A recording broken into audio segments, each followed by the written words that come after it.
Okay, I'm back. So I took a minute out to remove the suspension. Um, since I got a bunch of new parts that I'm gonna be replacing, I gotta get new wheel bearings and stuff. I gotta get these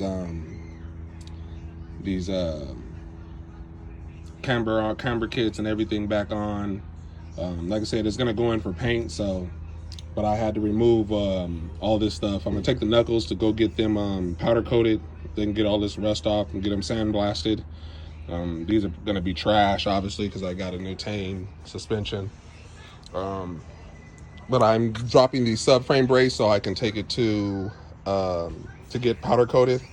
Got to get all the rust off and replace the boots on the steering rack, which I've already ordered from Honda. Um, and these brake and clutch, I mean the fuel and rear brake lines. The rear brake lines are going to come out. The fuel line is going to be cut because I have the fuel line tuck from Chase Bays. So I should go on and cut them, but I'm going to wait until I drop the subframe brace out, which is what I'm going to do now. So I will see you guys back in a bit. Okay, I'm back. Took me a minute. I had to get the subframe dropped as well.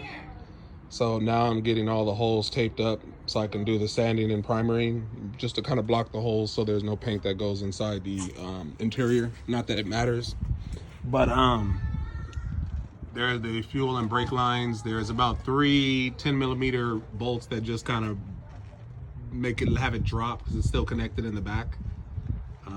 So it's just to kind of leave it some slack from being on the firewall, so I'll have enough space. So now I'm able to get behind the firewall or whatever it is in these areas here, which it sucks to take the whole firewall down. I mean, it takes the whole subframe down. Excuse me if I've been saying firewall. Take the whole subframe down so I can get at least the paint in this area here. Plus, I needed to drop it anyways. There was a lot of rust on the subframe. There's a lot of rust on the subframe that, like I said, I need to get it powder coated. Probably a new sway bar. Everything is going to be replaced. I had to pull the air condition out. So this is pretty much where we are on the inside. Just kind of pulling everything apart. It's not as bad as you think. You just kind of have to remember where everything goes. So I'd say keep track of all your bolts and stuff, even if you have to put them in a Ziploc bag and label them. And the best thing I can say is put the bolt back where it belongs, where it screws into.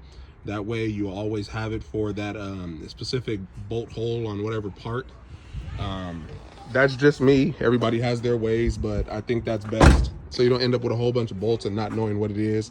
The good thing inside is a lot of 10mm bolts, so it's not that big of a deal.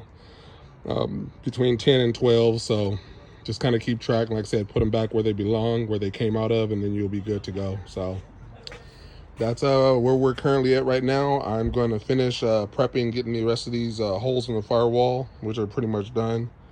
Get them sealed up, the one where the brake booster is, and then I am going to start sanding and then primering. I will be right back.